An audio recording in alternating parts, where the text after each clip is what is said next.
นไปเศร้าปลายหลังคานะคนสัญญาณก็บ่มีเนาะไฟฟ้าก็บ่มีเป็นหมู่บ้านเล็กๆทุกคนอยู่แบบเรียบง่ายเนาะยากแหล้วพี่น้องเลยอยู่ไกลจากตัวเมืองเนาะกลางคืนมาน่ะเอายังตายไผ่จ้ะไตมาไผ่น้อย ไตมาไผ่น้อยไตกระบองไตนั่นแหละเนาะไม่ได้ก็บอก กระบองก็มีได้ครับ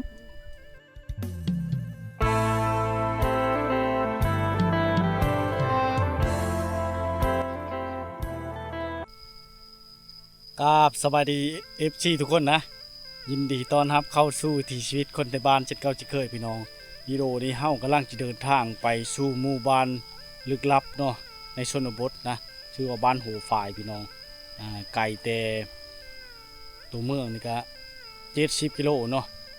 บ้านหัวฝ่ายเมืองวิลาบุรีแขวงชนเขตนะเป็นบ้านที่ยังไม่มีไฟฟ้าเนาะบ่มีสัญญาณโทรศัพท์พี่น้องจากการชักถามเนาะ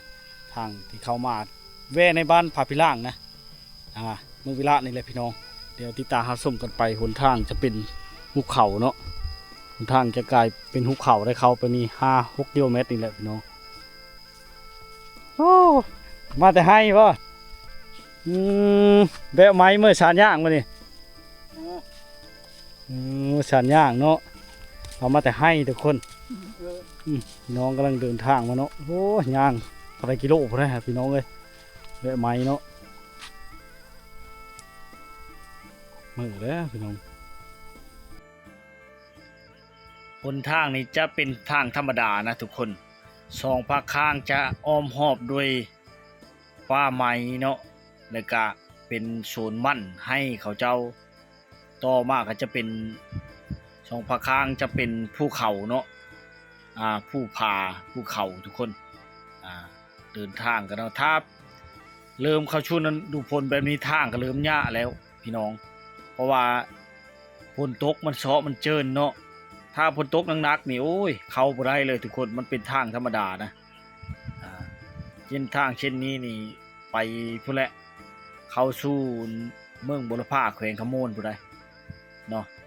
วันนี้ก็มุ่งหน้าหนทางก็ยากเด้ทุกคนแต่ก็พาพี่น้องไปเที่ยวชมเนาะติดตามวิถีชีวิตของพี่น้องชาวบ้านโหฝายนี่พี่น้องมันจะขึ้นโน่นผู้ไปตลอดนะเส้นทางเนาะตลอดการเดินทางวิวสองภาคข้างก็งามหลายทุกคนเนาะแต่มื้อนี้ก็คาดโชคดีที่เฮ็ดให้บ่มีฝนตกเนาะขึ้นโน่นฟู่ขึ้นไปเลยนะทุกคนนะคนทางก็ยากแด่น้ำเซาะยังเลยแต่ขี้หินเนาะเฮ็ดให้กระดุกกระดักเพื่อสิฮอดกับพอแห้งเลยทุกคนเลยติดตามส่งกันไปเนาะคนทางเข้าบ้านเขาในแบบสมัยตะกี้เลยทุกคนเนาะแต่ยุค4-5-60 ปีพอแหละเนาะทุกคนอาชีพเขาเจ้าหลักๆกับชนหลายชนใหญ่เนาะจะเฮ็ดหน้าแน่แล้วก็เฮ็ดให้เฮ็ดชวนเลี้ยงสัตว์เลี้ยงโง่เลี้ยงควายทุกคนเดียวมาติดตามส่งกันไปเนาะวันนี้ก็เดินทางด้วยรถจักรรถมอเตอร์ไซค์ทุกคนใกล้ชิฮอดภูผาป่าไม้แล้วทุกคนเลยนี่แหละเนาะเป็นภูเขาสองข้างเขาเลยจะเป็นผาเลยทุกคนทางแบบนี้ก็โดยระยะทางระดับ10 กิโลพอแหละบิดขึ้นว่า5-6 กิโลเนาะไปทางวิวงามพระเจ้านั่นก็เฮ็ดโซนมั่นเนาะเฮ็ดให้เฮ็ดสวนได้เราคนแต่บ้านพาพี่น้องมาที่ตาเฮ็ดชนเขาบ่รู้เนาะเขาเราถึงเดินทางช่องภาคข้างเป็นภูผาเป็นภูเขาเนาะน้ำอังทางทุกคนเอ้ยเป็นทางนี้ลำบากโอ้ยถ้าฝนตกหนักๆนี่เข้าก็บ่ได้ทุกคนเอ้ยหมู่บ้านนี่เนาะเข้าแล้วจะบ่ย่อมาเนาะโอ้ยยุ่งยากหลายอ้อแล้วจะบ่จะเข้าเนาะเป็นหมู่บ้านลึกลับไฟฟ้าก็ยังบ่มีสัญญาณโทรศัพท์ก็บ่มีเนาะเป็นจังได๋ว่าบ้านนี่ตั้งคนเดียวเลยมื้อนี้ทุกคนใกล้ภูผาเนาะภาพธรรมชาติงดงามหลายภาพธรรมชาติแถวนี้เนาะทุกคนนะงามหลายคนนุกคนบุกนั่งดงลุยสายลุยผู้เดียวเลยสายเดียวเนาะนกขวาบ่โอ้ลิฟต์เขาเลยทุกคนเด้อไปชมบรรยากาศในการวิถีชาวบ้านหัวผายเนาะความสุขในชนบท วิวจะงามเนาะสวยโอ้ยประทับใจหลายนะทุกคนนะรอดการเดินทางนี่เนาะแบบทาง เป็นห้องเป็นเนาะโอ้ยยาก นะ นะ ทุกคน ทางเข้าบ้านบัวพายเนาะ สุดยอดเลยความงามทุกคนเลยหมู่บ้านโปรไฟล์เป็นหมู่บ้านที่ ช่วงไรคนนอกจะบ่ค่อยเข้าไป คนที่อยู่บนอื่นอยู่แดนไกลบ่ค่อยรู้จักเนาะมันเป็นบ้านชุดท้ายของชายแดนระหว่างเมืองวิรบุรีกับเมืองบุรพานะเป็นบ้านที่ขาดการติดต่อจากโลกภายนอกเลยทุกคนเข้าไปแล้วจะมีแต่ ผู้ผุดผาเนาะ ผู้ผาอ้อมหอบเกลียวหมดเลยเนาะบ้านหัวผายนี่พี่น้องเป็นบ้าน จะ ที่ นำเอาเสนอเรื่องราวเนาะที่ชาวบ้าน และกับบ่มีสัญญาณโทร มา ศั ให้ พท์ พ่อแม่พี่น้องได้มาติด ขา ตา ด ม การ รับช ติ ม ดต่อจากโลกภายนอกถ้าผู้เลิกได้เข้าไปอยู่แล้วจะบ่ได้ค่อยได้ออกมานะทุกคนนะพี่น้องช่วงนี้ประชาชนเขตนี้เนาะเขาเจ้ากำลังเริ่มเฮ็ดให้เฮ็ดหน้านะเฮ็ดหน้าเป็นหลักเนาะบางพี่น้องประชาชนก็จะเฮ็ดให้นำพี่น้องแถวภูเขานี่เนาะเพราะว่าบ้านนี้อ้อมหอบโดยผู้ผ่าป่าดงพงไผ่แต่ว่าบ้านเขานี่จะบ่กว้างไปเลยนะทุกคนตามการจักถามว่ามี28หลังคาจริงหรือบ่เนาะใกล้สิฮอดแล้วพี่น้องค่อยเห็นหลังคาเลยเนาะพูนพี่น้องไกลภูผาไกลภูเขาเนาะช่องภาคคางโอ้ยงามหลายก่อนเขาบ้านเขานี่มันเป็นหน้าเนาะสองภาคคางนี่ทุกคนงามหลายทิวทัศน์ธรรมชาติบ้านนี้พี่น้องเดี๋ยวมาติดตามรับชมกันเนาะฝนตกเลยเริ่มเข้าหญ้าแล้วทุกคนเลยเข้าเลยบ่ออกเนาะนี่โอ้ช่องเส้นทางเลยมาวันนี้พี่น้องว้าวทุกคนเพื่อชิฮอนบ้านเขาเนาะไข่แต่มันแดดมื้อนี้ถ้าฝนตกนี่เข้าก็บ่ได้เลยทุกคนเอ้ยฮอดแล้วมาที่ทุกคนเลยเพื่อชิฮอนบ้านเขาเนาะใช้เวลาตั้งหลายนาทีทุกคนเด้อจอดฮอดแล้วพี่น้องบ้านหัวป่ายเนาะ เราจะเข้ามาฮอดเนาะเป็นบ้านที่เงียบสงบพี่น้องว่าช่วงนี้เขาเจ้าเฮ็ดให้ดีขึ้นหน้าเนาะมีเพียงแต่เสาปลายหลังคานะคนสัญญาณก็บ่มีเนาะไฟฟ้าก็บ่มีเป็นหมู่บ้านเล็กๆคนเนี่ยพาพี่น้องมาติดตามชมเนาะภาพบรรยากาศบ้านนี้ตั้งอยู่กลางหุบเขาทุกคนเข้ามากก็จะมีภูผาเนาะที่ภูเขา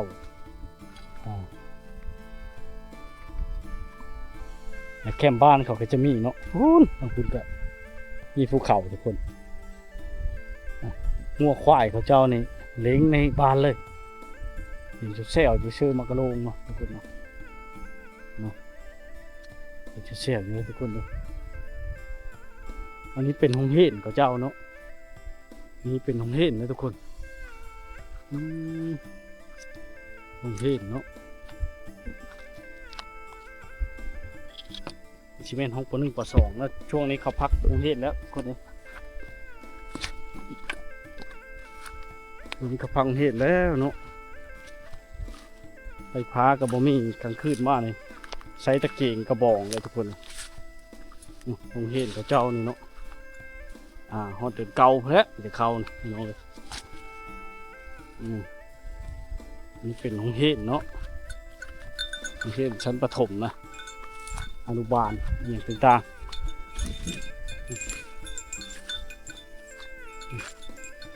บางเกตนี่มันเพียงแต่เศร้าปลายหลังคาเนาะส่วนหลายเขาจะไปให้ไปหน้าเป็นอากาศที่เย็นพี่น้องเข้ามาเงียบสงบเนาะหมู่บ้านลึกลับแต่ยังมีผู้คนอาศัยอยู่เนาะนี่คือชาวปลายหลังคาทุกคนเลยเพื่อนกับบ่อใหญ่บ่ได้นะอันนั้นเป็นเล้าเขาเนาะก็ลายลักๆเขาเจ้าปูพักปูยานี่ปูพักชื่อถึงๆมันนี่ซัดมันจะกินบ่ได้เนาะว่าสิหัวสิไข่หรือว่าพักงากากีนี่คือจ้า ฟ้าเนี่ยบ่มีจักหลังเลยพี่น้องบ่มีไฟฟ้าเนาะมีบ้านแค่นี้เนาะ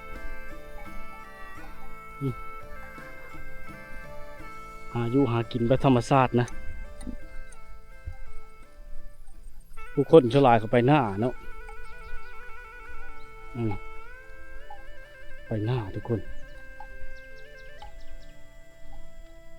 เอาบางบ้านเขาใช้ไม้เนาะเจาะไม้เป็นโกนนะไม้ผู้พักอยู่หน้าทุกคนอันนี้เป็นเล้าเข้าเขาเจ้าเนาะเจ้าพ่อใหญ่ไปเลยทุกคน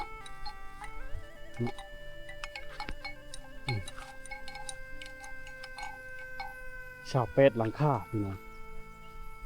เนาะ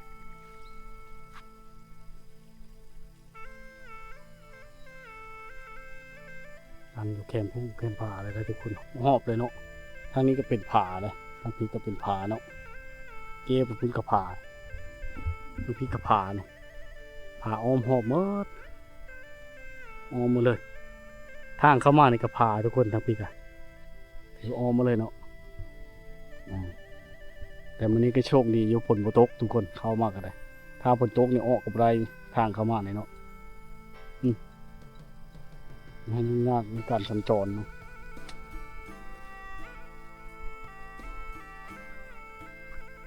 ห้องน้ำนี่บอกว่าถึงพี่น้องบ่มีเลยขาดการติดต่อจากโลกภายนอกเนาะเฮ็ดให้เพราะว่ามีความยากถ้าฝนตกแห้งๆจะเข้ามากกับอะไรเลยทุกคนเนาะเพื่อนเจ้าเนี่ยตั้งอยู่แคมป์ภูแคมป์ผาเลยตั้งอยู่แคมป์ภูแคมป์ผาเลยเพื่อนเจ้าเนาะอายุหากินด้วยธรรมชาตินะทุกคนเพื่อนกับเจ้าหนึ่งบ้านกับเจ้าเจ้าปัญญาแล้วนี่เป็นเพื่อนกับเจ้าเนาะสบายดีเฮ็ดทีเลยมีได้น้ำบ่ดำหน้าเลยบ่หรือประเทศบ่ยังมีทันแล้วบ่ทันแล้วเนาะช่วงนี้กำลังดำหน้าโอ้งัวกับมันพักเช่าเมยเนาะพี่รู้ลิ้นอยู่งัวนะงัวเจ้าบ่เนี่ยโอ้พี่คักเลยเนาะมันเข้าป่าบ่ได้แล้วช่วงนี้แม่งเลิศเนาะ แม่งเลิศกินวะพี่คักเลยงัวเราพี่น้องน้องตัวนี้ก็นี่แต่เลี้ยงชัดแถวบ้านเลยเด้ทุกคนเมยกับพักพรเนาะ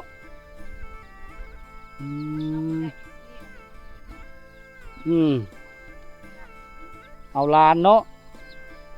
อยู่เอาลานตูเพิ่นอยู่เอาลานนะทุกคน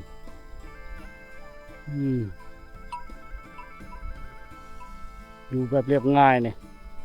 เสาเฮิรนไม่เท่าเนี่ยเราจะใช้แบบเรียบง่ายเลยทุกคนแวะใช้ชื่อเนาะ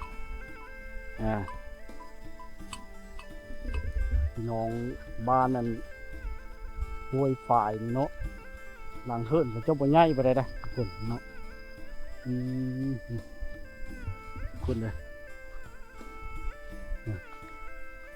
สัญญาณก็บ่มีสัญญาณโทรศัพท์ก็บ่มีเลยทุกคนเลยนี่ก็เป็นเฮิรนกับเจ้าเนาะมุ่งโดยแปลนเลยทุกคน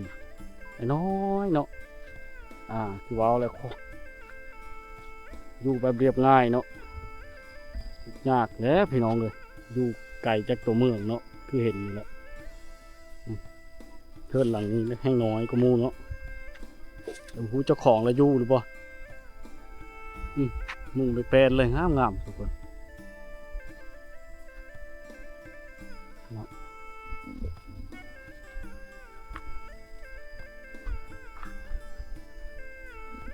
แต่ว่าเงียบสงบดีบ้านนี้เนาะส่วนหลายก็ยังบ่ค่อยเห็นผู้คนโอ้เฮิรนหลังนี้ก็มุ่งไม้ได้ทุกคนมันก็มุ่งไม้เนาะเขามางแปลนลงไว้เนาะเพราะมันหัวนะมันหัวเนาะแม่เนาะมีแต่ชอบเป็ดหลังคาหนึ่งบ่บานนี่นะชอบเป็ดหลังคาไฟฟ้าก็บ่มีเนาะทางก็เข้ามายะอันนี้ฝนตกข้างๆนี่เข้าบ่ได้เลยแม่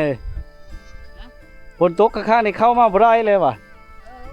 ไกลในตัวเมืองเนาะแต่ แต่ละเธอน่ะเฮ็ดเลออยู่ซะอันเวลากลางคืนมาน่ะเอายังตายไผจ้ะ ไต่มาไผ่น้อย ไตมาไผน้อยไตกระบองไตนั่นแหละเนาะ ไม่ได้กูบอก กระบองก็มีได้ครับ หมดแล้วนำพญาเอา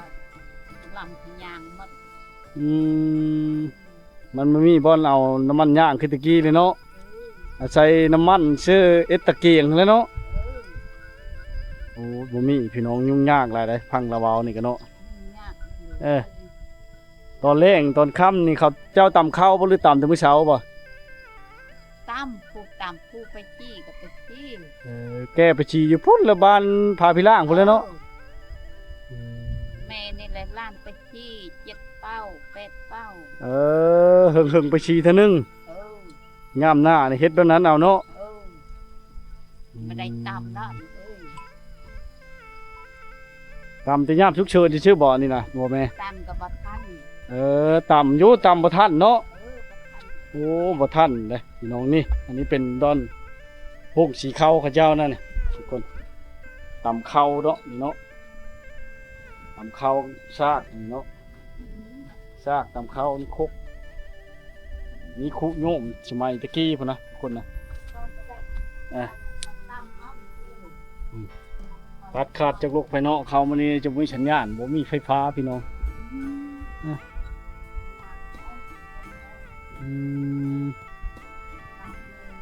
บ้านนี่ออมภูเขาออมหมาเลยทุกคนถ้าเขามาอยู่ในบ้านนี่คิดว่าจักทางไหนทางออกเลยนะบ่จักทางออกเลยว่าเขามาอยู่ข้างในคันบ่ฮู้ทางออกนี่ภูเขาออมเลยเนาะ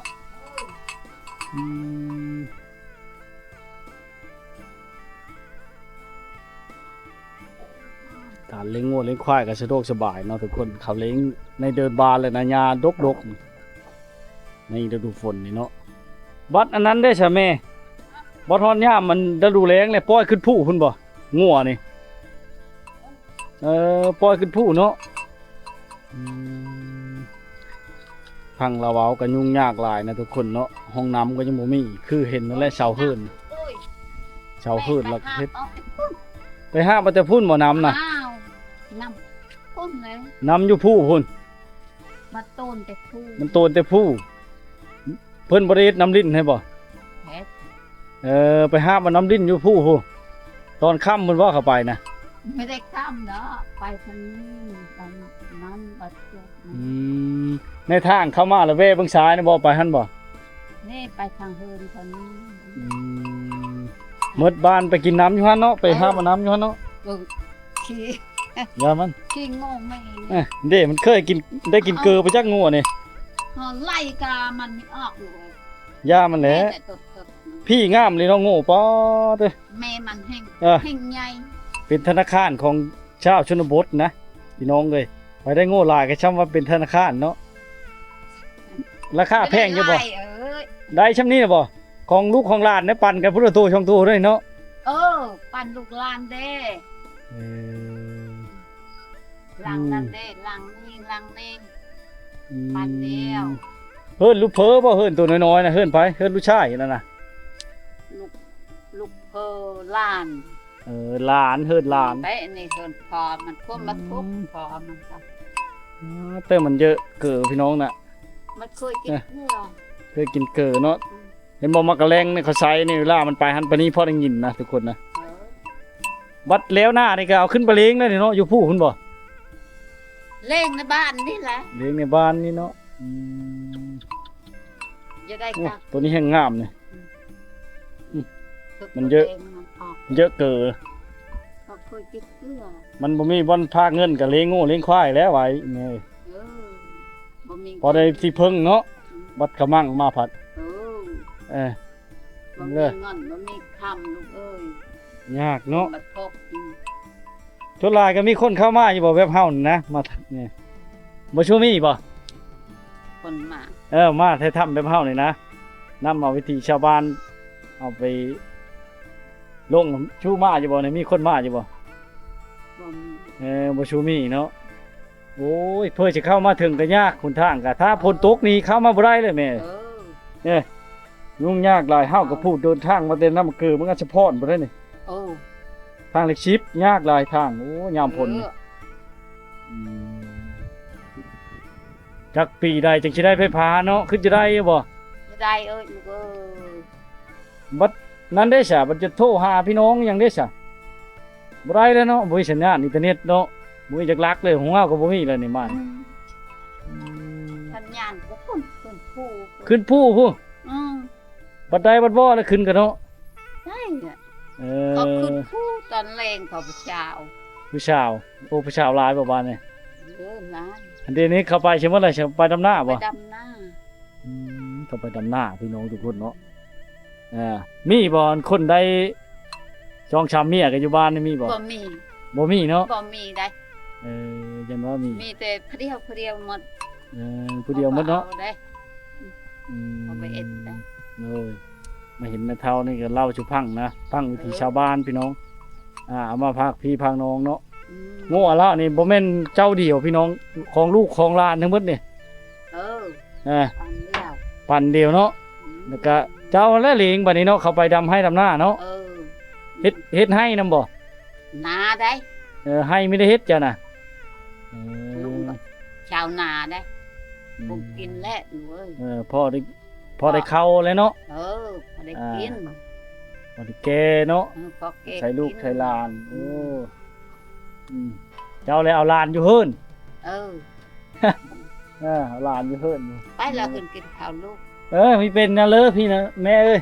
ขอบใจหลายๆบ่เป็นหยัง เออ นี่แหละน้ำใจอันเชนดีของแม่ตูนี่พี่น้องมาเห็นเพิ่นถ้าว่ามีเวลาเนาะขึ้นเวกเยี่ยมยามตามข้าวขึ้นข้าวกินน้ำกินไหนเนาะน้ำใจอันเชนดีได้ถึงสิเป็นหมู่บ้านลึกลับอยู่ในป่าในดงพี่น้องภูเขานี่อ้อมมาเลยบ้านแม่เฒ่านี่เนาะ อ้าว อืม ผู้อ้อมหด งาม แล้ว วิวสวยงามเด้คือเว้าแหละเฮิรนเขาเจ้านี่จะบ่ใหญ่พี่น้องคือเห็นนั่นแหละเพื่อสิ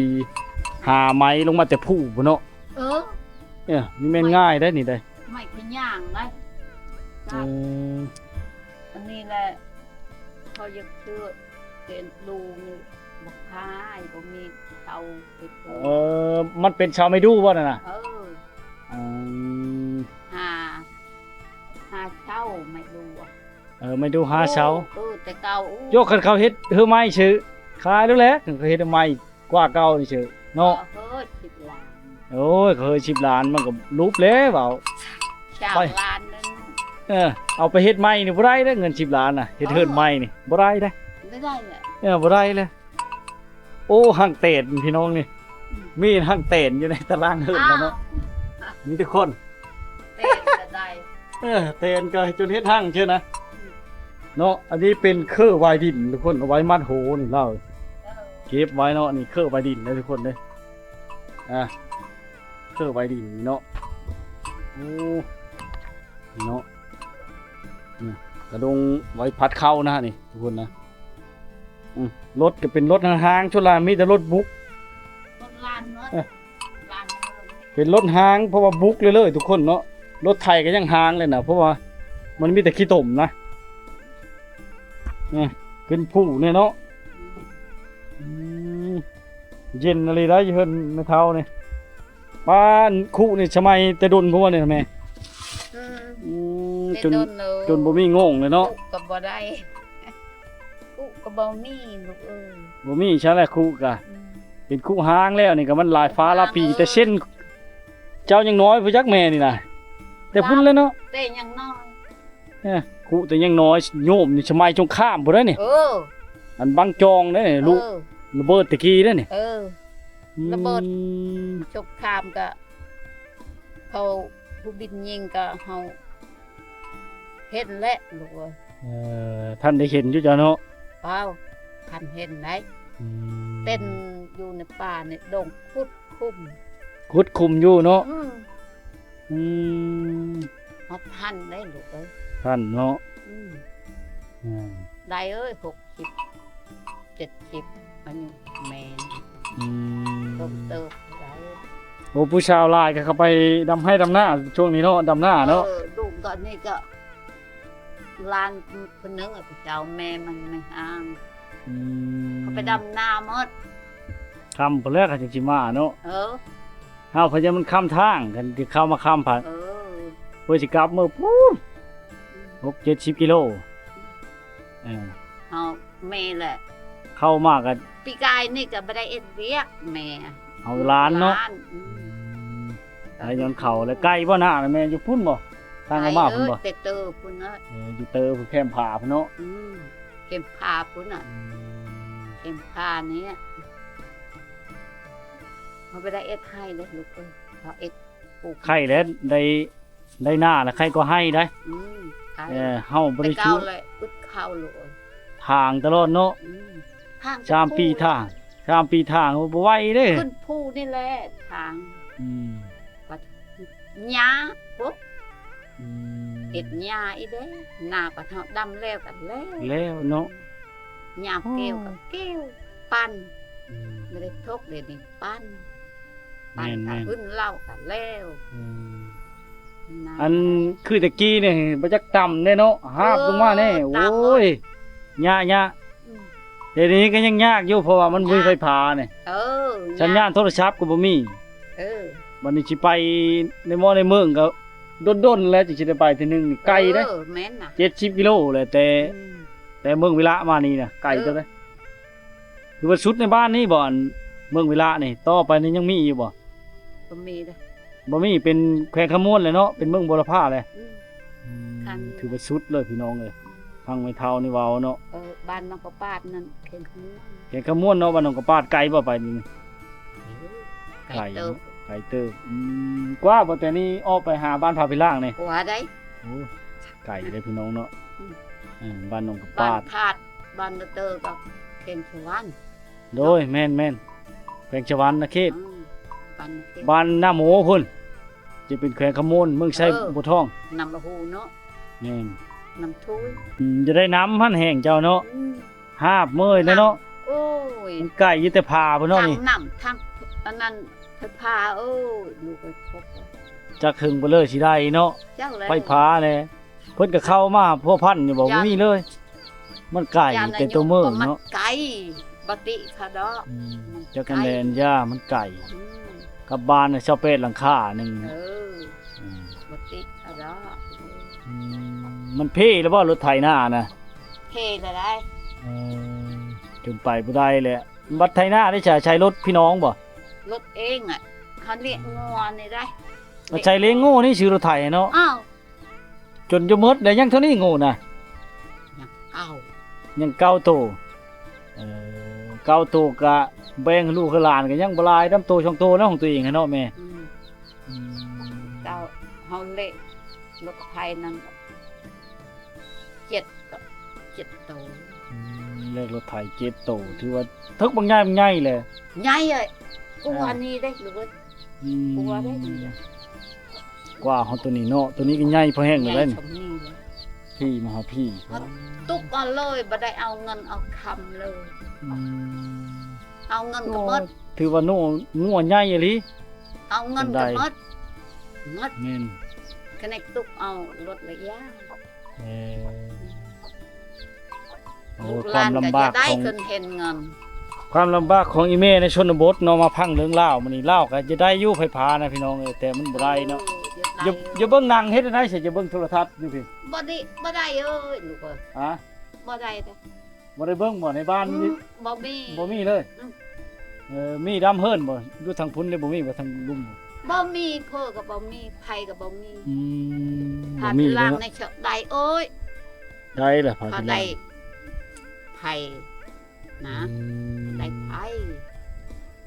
โอ้ยุ่งยากหลายอย่างพังละเว้านี่เนาะพี่น้อง าวยุ่งยาก การบ่ได้ไฟฟ้าการบ่ได้นี่ก็คิดจะได้อยู่แต่มันบ่ได้เนาะ จะได้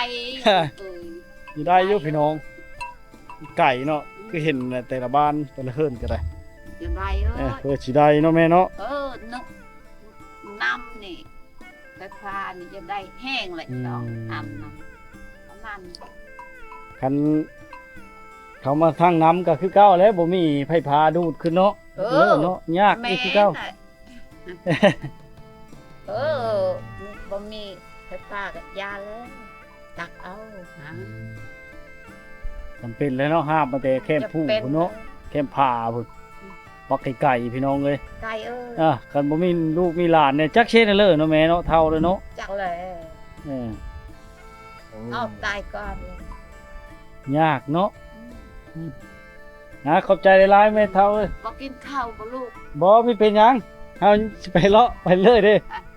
ขอบใจหลายๆขอบใจนี่น้ำใจอันแสนดีของแม่เท่าเด้อขอบใจหลายๆจะดีมีแห้งแม่เอ้ย สบายดีเด้อ โดยนี่แหละการมา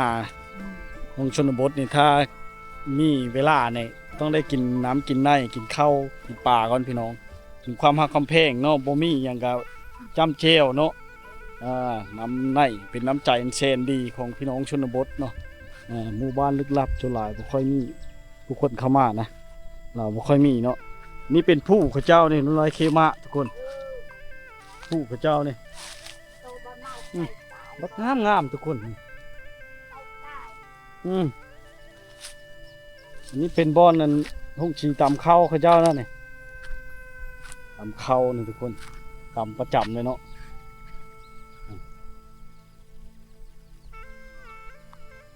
บางหลังก็ยังมุงด้วยไม้เปนนี่นะธรรมดาเนี่ยมันเริ่มโห่แล้วทุกคนเพราะมันได้ลายฟ้าลาปีแล้วเนาะเริ่มโห่เลยทุกคนแต่ก็ยังมีอยู่เนาะยังมีไว้ให้เห็นอยู่นะหลังมุงเป็นเนาะ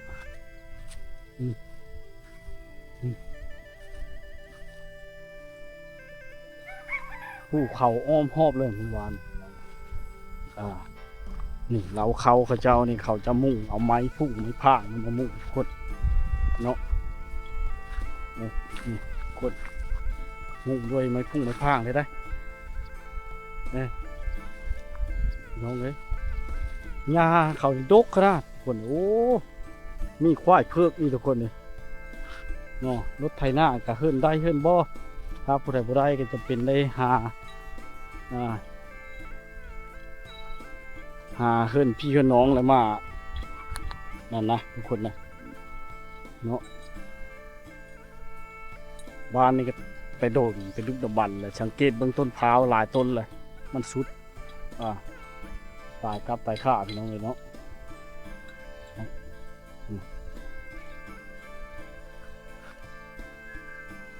เกือบว่าคู่เหื่อนเนาะที่ต่ำเขานะคนนะเนาะปลูกบักให้คนเป็นตาบนะควายดอนเขาเลี้ยงควายดอนเนาะราคาได้ควายดอนทุกคน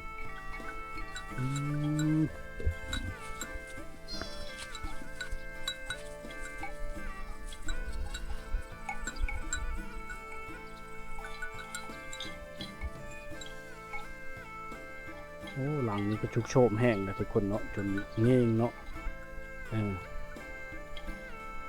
หลังนี้ก็ชุกโชมแล้วทุกคนเง่งกินแล้วเนาะนี่แหละเพิ่นว่าออกจากบ้านเห็นด้านแนนไก่เนาะหมู่บ้านนี่สงบดีน่าเที่ยวชมพี่น้องภูเขาอ้อมหอบเนาะ